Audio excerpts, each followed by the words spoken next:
Greetings, fellow time travelers. Welcome back to Ancient Mystery, where we uncover the hidden mysteries of lost civilizations and dive deep into the secrets that shaped our world. I'm your archaeological guide, ready to take you on another mind-bending journey through the corridors of time. Today, we're traveling to southeastern Turkey, to a place that shouldn't exist according to everything we know about human history. Before we unveil these incredible secrets, make sure to subscribe and hit that notification bell. Trust me, you don't want to miss what we're about to discover. Picture this. Over 11,000 years ago, thousands of years before the pyramids, before Stonehenge, before anything we call civilization, ancient builders created something that defies all logic.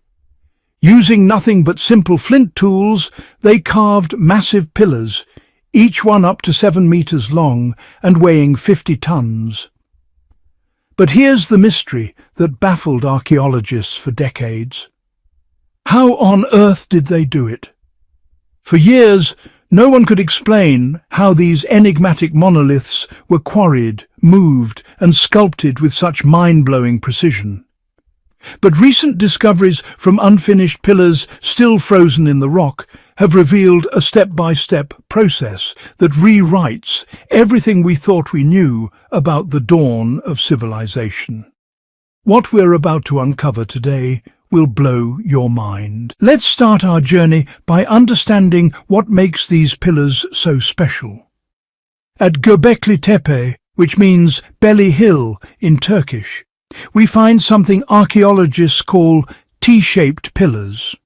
But these aren't just random stones carved for decoration. Oh no, fellow explorers! These pillars tell a story of engineering genius that challenges everything we know about Stone Age people. Imagine standing in one of these ancient enclosures. Around you, massive T-shaped pillars rise from the ground, forming a near-perfect circle. These perimeter pillars aren't scattered randomly. They follow a geometric logic so precise that it suggests our ancestors used pre-planned construction techniques, not improvisation. Here's what will amaze you. Some of these limestone giants reach 5.5 meters in height. That's taller than a modern 2-story building. Others weigh close to 10 tons. That's the weight of 6 cars stacked on top of each other. And remember, this was 11,000 years ago in the Stone Age. But here's where it gets even more fascinating. The cross-section of each pillar is remarkably uniform, a rectangle with the top extending out into what we call the signature T-head. Now, pay attention to this, because it's crucial. This shape isn't just ornamental. The horizontal top provides a stable bearing surface capable of supporting beams or rafters, while the vertical shaft resists buckling under massive loads. These ancient builders weren't just artists. They were structural engineers. Now, let's move to the heart of these mysterious enclosures, where something even more incredible awaits us. At the geometric center, 1 or 2 central pillars rise even taller than the perimeter stones. These central monoliths are paired in the largest buildings, and their position is definitely not arbitrary. Here's what recent archaeological surveys and digital reconstructions reveal. The distance from each perimeter pillar to the central pair is nearly equidistant. Think about what this means. Ancient seekers.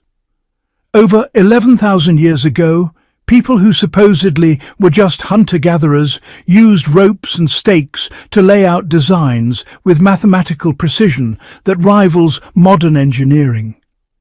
The central pillars, sometimes over 5 meters tall, would have drawn the eye upward, dominating the interior space like ancient skyscrapers.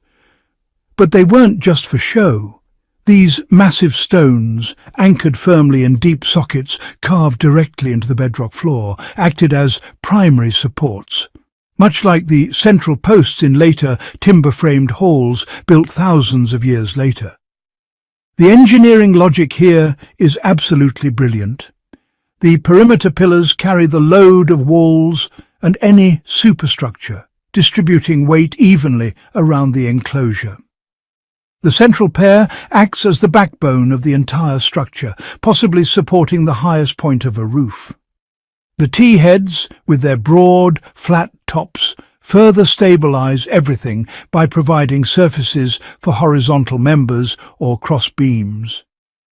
Even the shallow sockets and uniform pillar spacing serve a critical purpose.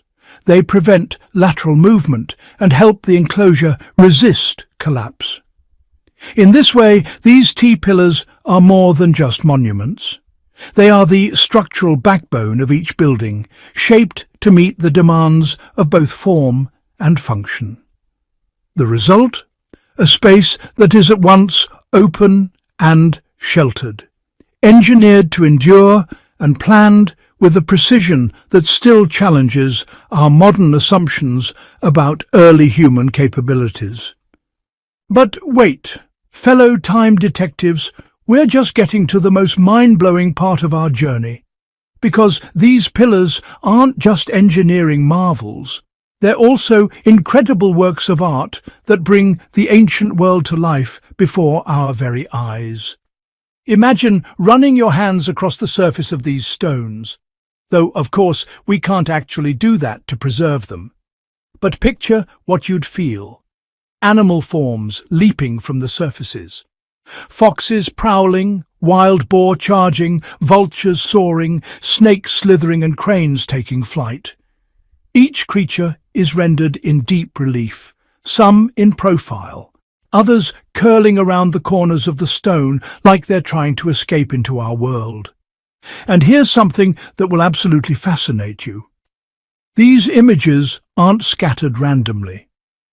On the central pillars of what archaeologists call Building D, animal motifs are arranged in bands and panels, their placement echoing the perfect symmetry of the enclosure itself. The carvings are incredibly crisp, with sharp edges and fine detail. But how did they achieve this level of precision? Recent analysis suggests something remarkable. The stone was worked, while still damp and soft, long before the limestone hardened in the dry Anatolian air. This discovery changes everything. It means these ancient artists understood the properties of limestone and deliberately chose to carve when conditions were optimal. That's not primitive, that's sophisticated material science. But the iconography goes far beyond animals, ancient seekers.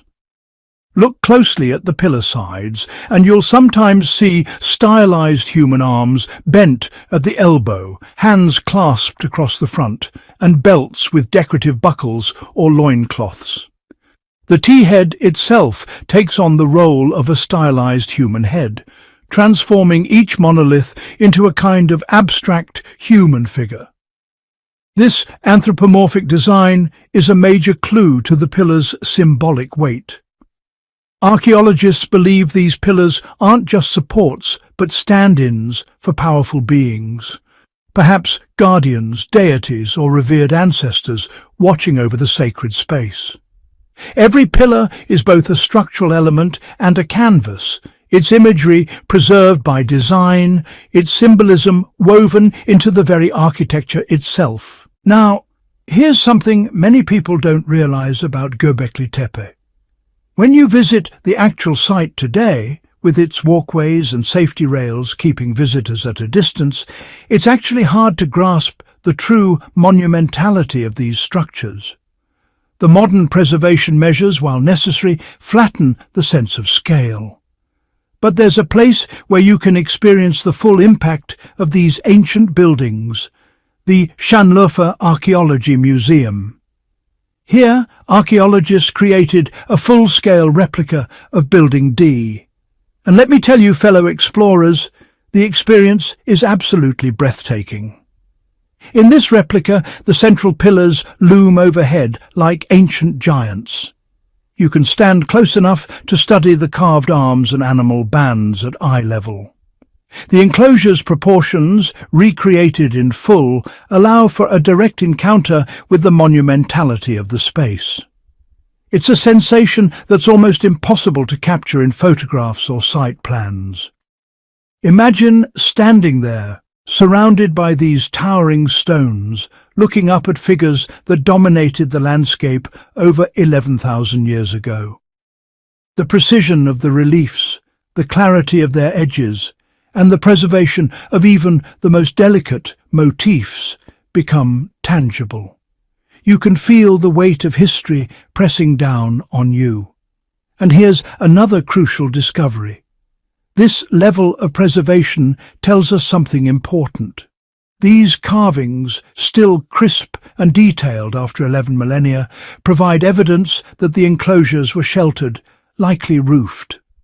Without protection from rain and sun, these delicate details would have eroded away thousands of years ago.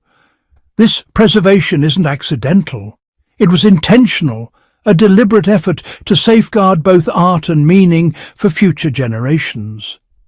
Now, let's dive into the geology, because understanding the stone itself is key to unlocking how all of this was possible. Stay with me here, ancient mystery hunters, because what we're about to discover explains one of the greatest puzzles of Göbekli Tepe. Limestone is the foundation of this entire architectural wonder. But not all limestone is created equal, and the ancient builders knew this. The T-pillars were carved from a specific geological layer known as the Euphrates Formation. This stone is white to cream in color, visibly porous, and layered in thick, near-horizontal beds. Here's the fascinating part.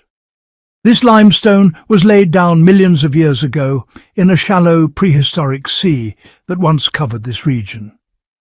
Over time, that ancient seabed became the low hills and ridges that dominate southeastern Turkey today.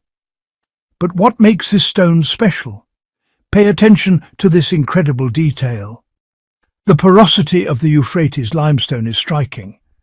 Water seeps easily through its open texture, leaving behind a soft, almost chalky feel when freshly exposed. Now, here's where it gets really interesting, fellow time travelers.